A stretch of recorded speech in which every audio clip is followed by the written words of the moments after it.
is Larry the Barber Man, and today I'm with Leah Hayden Cassidy. She is a Barber Battle winner. She's a platform artist, a session stylist, and she has been featured in numerous barbering magazines. And today we're here to find out her story, how she came into barbering, what she's doing within barbering, and where she's actually going.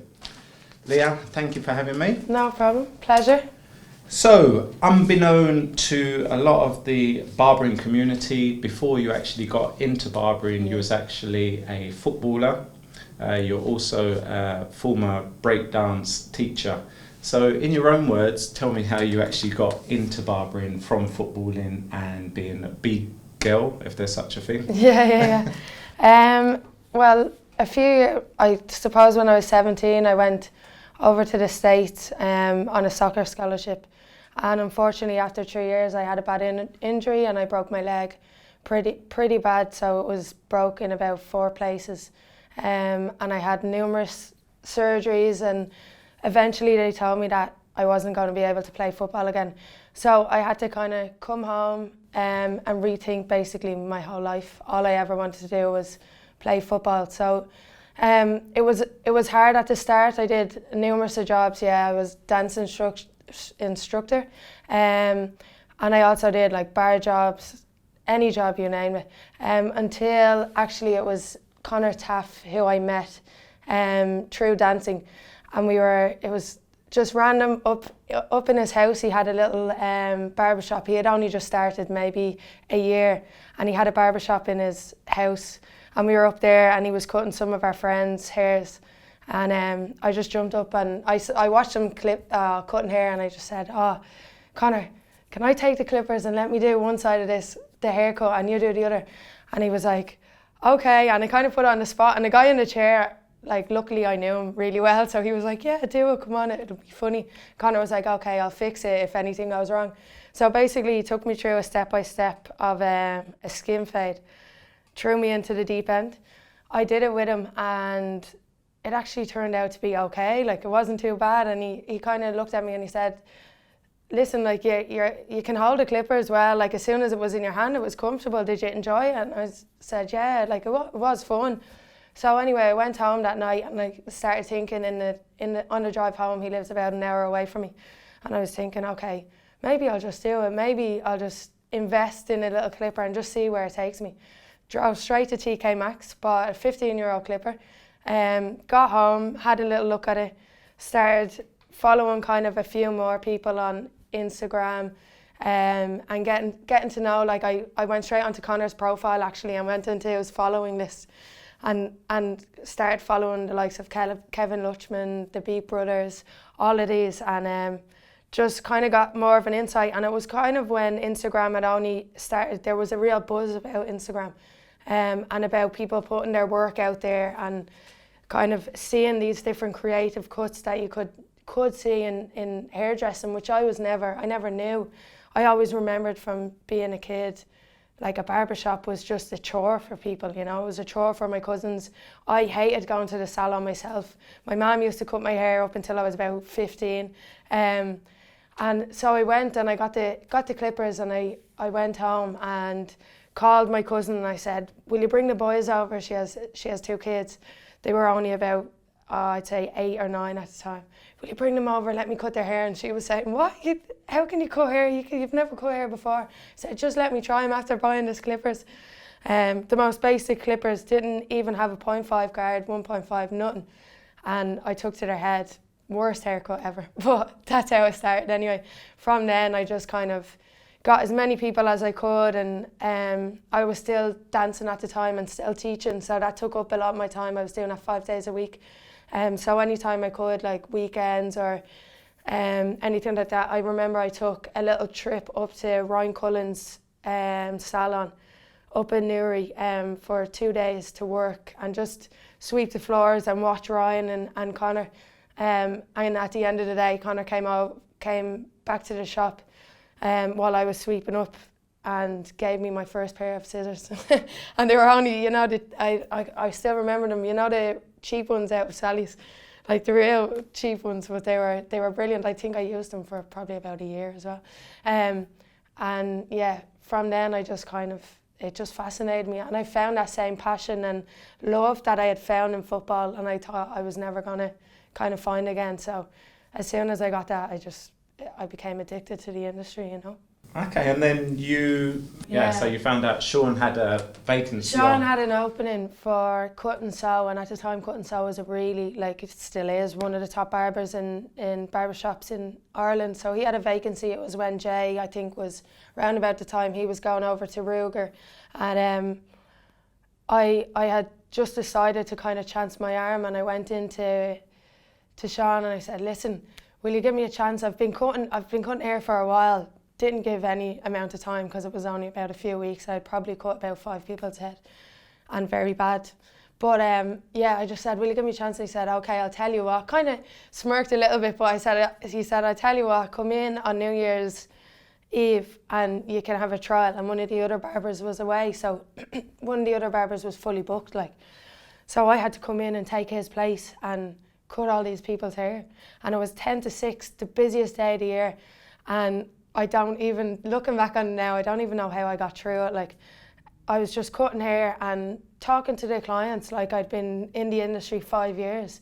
Hadn't a clue what I was doing, didn't even know how to hold a comb or a scissors at this stage. And I just kind of kept going, and at the end of it he kind of laughed and he said, yeah, well, it's a bit obvious that you haven't been doing this for a while, but he said, do you know what, I'll start you out as a junior stylist and come on board with us, we'll give you an opportunity. So I left the dance teaching, which I was kind of earning a good bit of money, and came back and went to the lowest level, but it was brilliant. I was doing something I loved again, and I was working with amazing barbers. Adam Sonny Johns was there at the time, Steve Mooney, and Sean himself, and they just literally took me and just kind of showed me everything. I remember when I wasn't, obviously for the first few weeks I wasn't that busy, so I just sit and watch them, and I'm very much so a kind of visual learner, you know.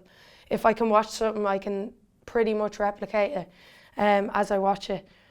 And then, so I just did that for months, about 6 months, and started to kind of build up a clientele, started posting on Instagram as soon as I kind of did a first cut. I think I've always kept all my cuts, so if you actually do scroll back to the very first cuts, you'll see the story from the start. It's nice though every now and again, like, to look back and then realise, oh, that was only 3 years ago, or you know what I mean, and see your progression even from last year, the difference. But that's how I started, from cut and sew, and then from then I kind of went on to another amazing barber shop in Dublin called the Ink Factory, and they're amazing. And that's kind of when it went from just doing skin fades and, you know, schoolboy haircuts to kind of another level. It was craftsmanship, it was customer service, it was kind of everything. And I worked with a amazing barber, Tom Behan, and I worked under him, and he just had this whole different vision of barbering, and it was kind of like you could see the fuel in him from his craft, you know, and like such a passionate barber to work with. And from him, he was an amazing shaver, and still is an amazing shaver, and just his customer service, everything. It's like a proper treat to go into his shop. So from then I kind of got this whole other side of barbering where, hold on, it's not just cutting schoolboys for 15 quid like on a Wednesday, you know, it's a different thing. And the difference, like the service you can give to someone, and when they step out of your chair and they just feel amazing, you know.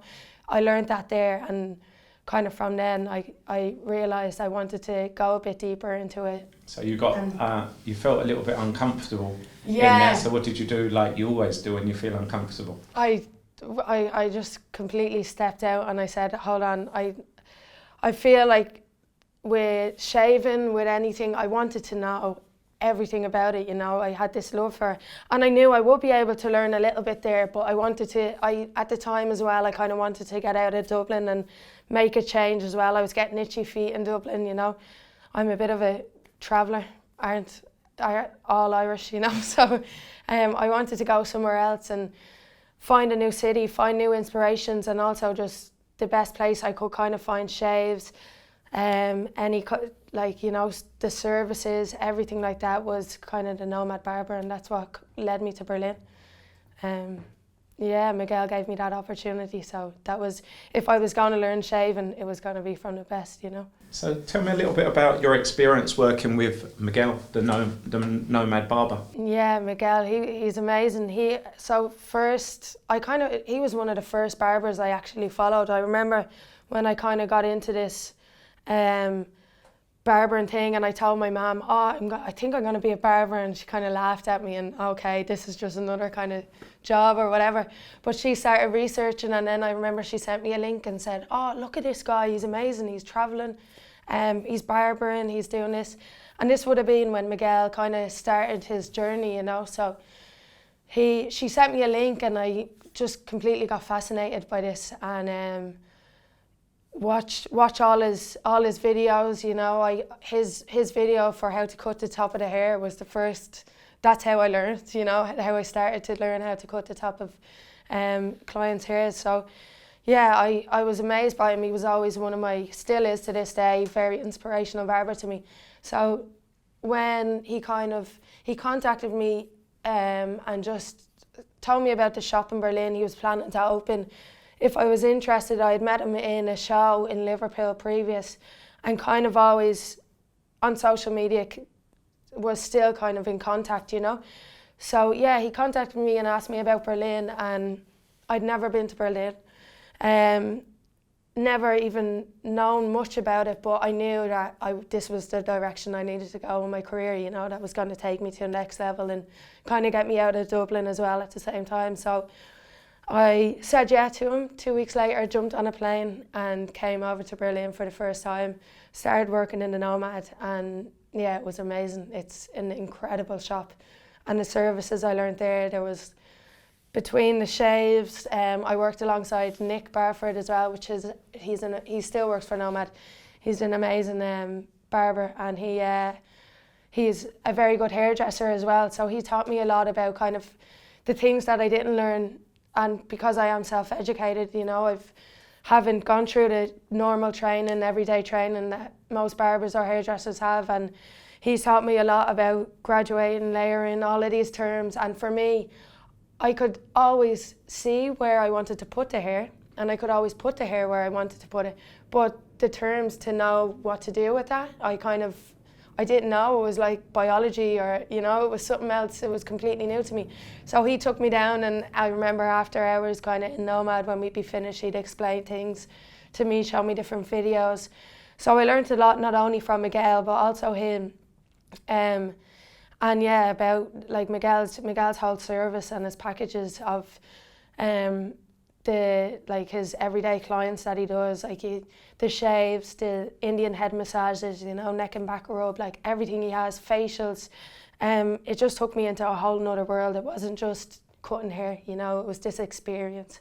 Shaving, gentleman's treatment. And I remember the first actual time that I sat in the shop, it was my first day, and I sat and Miguel was in the middle of a shave, and I was just in awe. I was like looking at him, and it was actually like the blade was attached to his hand. It was like he wasn't even holding a tool, he was just like, it was amazing. So it kind of, yeah, it brought a little fire into me and a passion to just kind of. So where would you say your shaving skills are at now? So when you went there, you'd probably at about 3 or 4? I went from right down here to kind of, I became quite good at it. Well, we kind of had to. Miguel was going off travelling again, and he was opening the new London shop, so we had to kind of did throw us into the deep end, which was good, because that's my favourite way of learning, you know. Get yourself out of your comfort zone and just get in and do it. So yeah, we went, and I think he had 1 or 2 months to teach us. Myself and Nick how to shave, so every Monday used to get like 5 clients in and go through shaves with us, and until obviously there was no more scratch marks on the faces. Yes. But yeah, so we got there, we got to a decent level, and there was a time where I was doing more shaves than skin fades, you know, so it was good. It was really good. The start obviously felt like an apprentice again, but it's the best way. So when you got comfortable with your shaves and comfortable with the European haircuts, and you got into that place that you didn't like to be, which is comfortable, what did you decide to do? I was there a year, and I felt I had done what I set out to do, and I wasn't ready to leave Berlin yet. But I had seen the kind of business and the new shop in Berlin grow from, like, man, it's busy, like it's 3 weeks fully booked at the moment, you know, and I knew it was always going to be like that, but I felt for me, I felt I was just too comfortable in what I was doing, you know. I knew what I was doing, it was the same kind of clients, and which is great, your clients are your clients for life, but I just wanted to kind of get myself out there and learn something else. And I remember it was actually a client I had, he's a barber in England now, his name's gone out of my head, but he told me that he went and did, I think it was the London Barber School, and then what he did is he went and did a hairdressing apprentice for I think 2 or 3 years. Then he went and worked in a Turkish barber shop and learned how to shave, and then he went in an afro barber shop, and then he went into your everyday 2 back and sides. And when he told me that, and then he opened up his own shop, and I think now he's running a very successful shop, I'm sure. But it just kind of got into my head, and it was like, that's the way to do it, you know? Throw yourself into the deep end, put yourself into an environment and just learn from it, you know? So yeah, I got in contact with this shop called Ebony and Ivory, and it's in Berlin, and it opened in 2003, and it's a really big name. Like they've cut the Wu-Tang Clan when they came to Berlin. You know, it's the place to go to if you have afro hair. And yeah, obviously they specialise in afro hair. They do other clients and European hair too. But yeah, their specialty is that. So when I went, I kind of walked into the shop, and it was just this buzz. It was like, you know, have you ever seen the film Barber or something? You know, it's a proper community. Like everyone's there, and they're not just there to get their hair cut, they're there from every age, and they're just all kind of talking and vibing off each other, and it was just a really nice sense. So I went in there and I basically just asked, can I have a job? They'd never heard of me. What afro experience did you have up until that point? Up until then, I actually did a shoot with a guy with afro hair, which was pretty good, and I probably did a handful, and maybe I could count on my hands the amount of clients I had in Ireland with afro hair. And then I did this shoot, and honestly didn't know much about it, but the shoot actually turned out pretty well. And so I loved it, like I loved doing it and I loved watching it, and I was always very much influenced by, you know, the American barber style and clean shape ups. And so when I went on to that, I didn't have much experience at all. So I went in and I actually lied again and said, yeah, I have a bit of an experience with afro, you know, and kind of just went in, and obviously I know how to fade, so I do know how to work with it, but there's techniques that only an afro barber will know, you know, and only an old school barber will know. We can all cut any hair we put our mind to, you know, but there's these techniques that it's almost like, it's like a whole different level. As I said before, it's like peeling an onion, you know. You have different layers, and every time you peel off one layer, you see, there's 10 different layers under that, you know. Yeah. So one thing I did learn from slider cuts, I went on to a slider cuts masterclass, and he was saying with afro hair, you can, if you've never done it before, you can screw up really quickly, because once a lot of people don't pick it out. That's one common mistake. Yeah. And the other common mistake is going with the grain and against the grain. If you go against the grain, you can take out a large chunk without realising it. And if you just want to dust it off, then you go with the grain. Yeah, that's it. And it's also like a lot of it is freehand clipper work as well. So if you're not comfortable, I would know, I've had a lot of experience with freehand clipper work due to like big beards and stuff. So I was comfortable enough with that. But yeah, there's a lot, you know, what I realised in the last few months is that obviously with European hair, we have coarse hair, we have fine hair, we have light hair, dark hair, curly hair, straight hair, whereas it's pretty much the same in afro hair, you know. Not all afro hair is the same afro hair. So it's getting to know what type of hair you're working with as well. And the only way you can know that is by getting your clients in and just trying out new things, you know, new techniques. And sometimes I'll get a client in still, and I'll see one of the guys look over and say, wet it down first, wet it down, you know, spray it down and then do that, you know. And I'm still getting, I'm like an apprentice again, you know, and it's brilliant, I'm learning.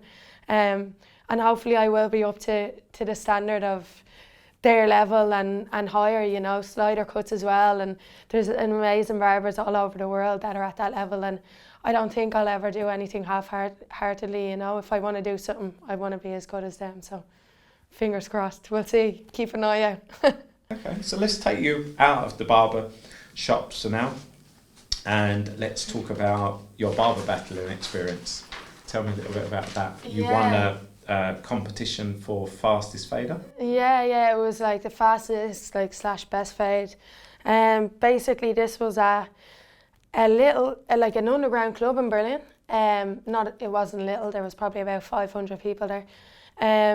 But yeah, it was this nice setup, barbers and hip hop, and we're actually thinking now of doing it around Germany in a few more locations. And they contacted me to see if I would go with them as the obviously reigning champion and go and battle these other cities, which will be pretty cool if it happens. But basically, yeah, it was this night on and barbers and hip hop, and I was up there with 3 other barbers, and I knew nobody in this club. I probably knew a handful of people, and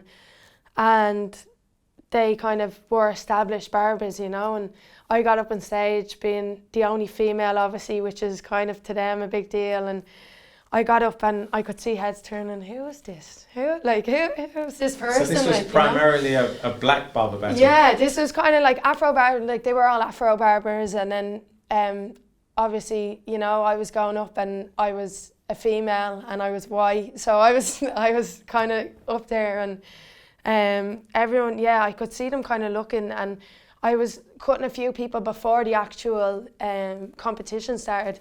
I just got my warm up of the kind of lighting and understood everything, and I could just see every so often, you know, the chairs were very much like this, and every so often I'd see like a head creep over and just look and go, like, and it was like, because I didn't know anybody and nobody kind of knew me, which was great going into that environment. So I just went up there, went on stage, cut this guy's hair. Obviously it was a club night, it was 2 in the morning and he was very drunk, which didn't help the actual battle. His head kept nodding off, but I had 20 minutes to do a haircut anyway. And I did the haircut. And at the end of it, we all stood up on stage and presented our model, showed our model. And it was actually the crowd who chose. So whoever got the most screams or the most cheers won. And they went along everyone and left me to last. And I swear, I've never even, not even in my birthday, have I heard my name get screamed that much. And the whole place just, yeah, got off their feet for me and was cheering, and I won the So you're battle. You're a big hit now in the Afro-Caribbean community in Berlin. Hopefully they're starting to get there. They're starting to trust me, which is nice, you know. Yeah, they're starting to get the trust. At the start it was, yeah, okay, what's this about? But yeah, I'm getting a few handshakes every now and again, so they probably won't turn up for the next one if they're going to get beaten by a white Irish girl. I know, that's it, we'll see. We'll wait till we get to the next cities. Okay, so let's talk about, you've done quite a lot of stage work. Yeah. You've done stage work with the British Barber Bash. You've done some work in Dusseldorf. Yeah. Just briefly tell me a little bit about your stage work gig and what you actually hope to give to the audience. Or not hope, what do you give to the audience? Yeah, I started, my first show was actually in Glasgow at the Great British Barber Bash. It was with Gary Spencer, gave me the opportunity to kind of go up and trusted me. It was, I think, Alan Beak more so pushing to kind of get me up there, which I'm very grateful for, because I didn't believe much in myself at that time. I think I was only a year cutting hair at the time, and he said, no, come on, you can do it. So I said, okay, I'll do it. And the fruit market in Glasgow is probably one of the biggest venues there is, you know. So yeah, that was my first time, and I remember I was cutting on hair on stage with Jay Murray, and he actually gave me a huge push, and I was turning around going, Jay, am I gonna be okay? And he was like, Leah, you're fine, come on, this is every day, you know, you do this every day. And I was going, okay. And so I went up, and that was my first time, and it was amazing, nerve-wracking as hell.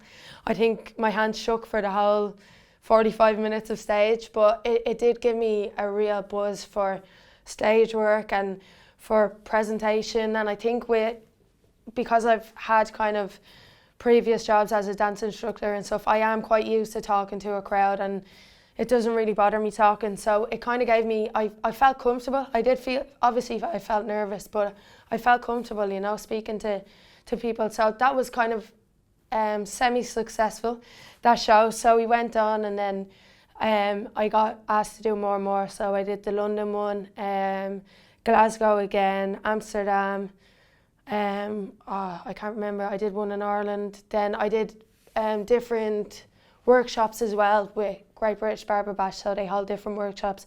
I did a few of them with Conor Taff, Neil Toner, Ryan Cullen, Paul Preshaw, Mickey Graham, all the lads. I did it all with them, like the presentations, which was great because it was like a little family, you know, Irish family together.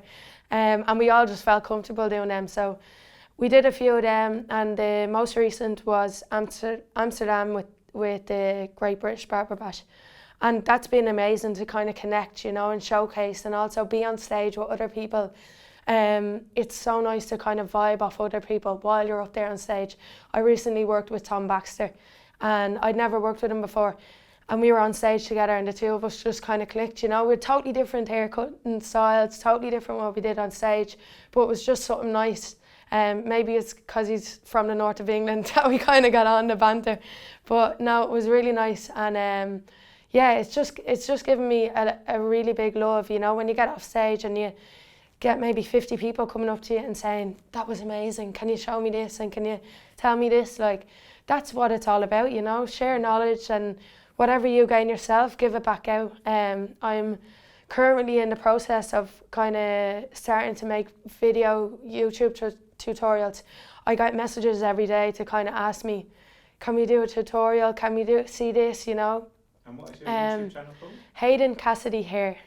Yeah, just recently set up, and we're actually going to be, I'm flying back tomorrow, and we're going to start filming. So we have our model set up, and we have a really good videographer working with us. He's done a lot of music videos and stuff. First time shooting hair, but hopefully it'll be good. And I just want to bring something, a tutorial, but something a little bit creative as well. So keep an eye out. We'll see where that goes. But yeah, you know, I can, as I said, I always say I'm self-taught, and what I know and how I do things, it's not right, it's not wrong, but it's the way I do them. And if people are willing to know that and take that in and learn something from that, then I'll tell you all my secrets, you know, there's nothing to hide. It's the way I learned, so it's only fair that I give it back. So Leah, what would you say out of all of the hairstyles and challenges you've put yourself through? You know, you've constantly spoken about being in the comfort zone and getting out of the comfort zone into an uncomfortable zone. Out of all of your things that you've done, what would you say your most favourite was, and what is your speciality? To be honest, my favourite probably is, I'm really enjoying what I'm doing now, you know, seeing a whole different type of hair and different community, and yeah, the afro hair, and working with this hair is just challenging me so much more, you know. When I first went into barbering, it was a challenge in itself, kind of getting to know tools and knowing what I'm doing in general. But now that I kind of have an idea, getting back and kind of knowing, using all the skills I've had and putting them to a next level, and kind of merging them with a different type of hair that I don't know or I'm not used to, I think is what I'm enjoying now. But I will say that I'm enjoying that. I think maybe in the future I might try and kind of step in a little bit more to the hairdressing scene and just see what that's all about. Maybe take a little trip back to London and check out a few, like of the Vidal Sassoon courses or something like this, just to kind of give me a basic knowledge of something that you can't find just watching fades. Okay, and what would you say your biggest challenge was or has been as a female barber? To be honest, I never really liked the fact of being I'm quite I suppose playing football all my life and being surrounded by males and females and whatever, I've never really used being a female as an excuse, and I never will like to. But in saying that, obviously in this whole world, gender does play a huge part in it, and everyone faces challenges. And in barbering, I never really noticed it. In Ireland or the UK, it was never really kind of came to mind. But in Germany, I'd say more so. I've had a few kind of, issues with clients where just general, if they have a beard and they turn around and I'm saying, okay, what do you want me to do with their beard? And they're going, what, you're the one cutting my beard? But you don't have a beard. How are you going to be able to cut it? Like, come on, mate. It's what I'm trying to do. If you don't respect it and you don't want me to do it, that's fine. Just, you can get out of my chair and I can take the next person, because I'm sure there's other people. But you just have to be, straight with it. And I think if you're straight with it, and if you don't kind of play on it, and say, oh yeah, I am a female barber, there's barber is a barber, if you do the craft and you enjoy the craft, and if you're passionate, your talent's going to shine through no matter what you are, so I think you just have to kind of be straight and not kind of let anybody pay too much attention to it, because if you do put too much attention on it and put a lot of focus on it yourself, it's going to attract attention, so just brush it off. Just brush it off and just keep going, don't let anybody get to you, I've had a few things said to me sometimes, or my favourite one is, oh yeah, you're a great barber for a girl. You're like, yeah, okay, lovely, but just let it go in one ear and out the other, it's stay in your lane and stay focused. Yeah, that's it. Okay. And out of all the barbers that have helped you progress to where you are, who has been your biggest source of inspiration? There's a few. Can I name a few? Yeah, that's what I'd like you to do. Yeah. Please. So I've always, I think from the very start, obviously Conor Taff, he's always going to be a big inspiration. He kind of helped me get to where I am and is constantly helping me and constantly checking up on me, seeing if I'm doing all right. He's a huge inspiration. I've always looked up and big time to Jay Faze. I think Jay Murray he's found like just a really nice balance in hairdressing and the way he finishes his cuts and the way they turn out, and he's the most humble man I've ever met. So he's always been a very big inspiration to me, and he's anytime I've had any problems, any questions, he's helped me too. So it's nice that someone who's so good and on such a high level is also on your level as well, from when I was an apprentice starting out to now, The Beak brothers, obviously, they're just, I'll go onto Instagram every day and the first people I check are them, they're just so inspiring. Their images are just amazing. So, and they're really nice guys. Their education, they've taught me a lot. I've sat in on a few of their education days where they've kind of took me step by step through little tricks. So, big inspiration. And obviously Kevin Luchman as well. I think he's doing an amazing thing where he's bringing a creative kind of side to barbering. We're bringing his photography into it, his fashion industry into it. He's a huge inspiration, and I think for many he is. Like he's always going to be up there as well. So. And you've only been doing it for 3 years, you said, from start to finish. Yeah. And because the strange thing about it is, with most of the female barbers that I interview, when I say who is your biggest source of inspiration, I would say 7 times out of 10 they're going to say your name, which is, it's quite ironic. Thank you. 3 years' work, so I salute you and congratulate you on that. So in closing up, Leah, what would be your words of advice to either male or female barbers who are maybe questioning their skill set, and maybe more importantly because of the way that you think, who feel uncomfortable now? Yeah, I think a big thing is right now there's a lot of pressure on from social media. There's people coming up every day, and kids, older people who are coming up and just producing amazing work. And I sometimes have to say to myself as well is, take yourself out of that.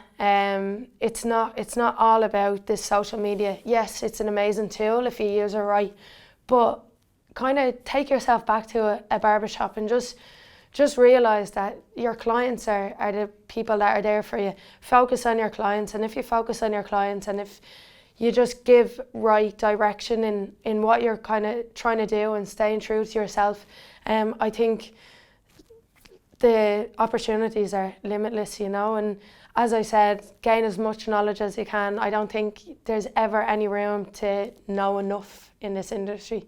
You know, I don't think you'll ever know enough. I think I'll be 90 years old and I'm still trying to learn what can I do next, you know. So I think just as long as you keep sharing knowledge that you're receiving, gain as much as you can, and just stay true to yourself and just, you know, keep doing what you do and don't mind what's going out there in the bigger picture as much as just take yourself into you, that chair and the client. Stay in your lane. Yeah, stay in your lane, stay focused.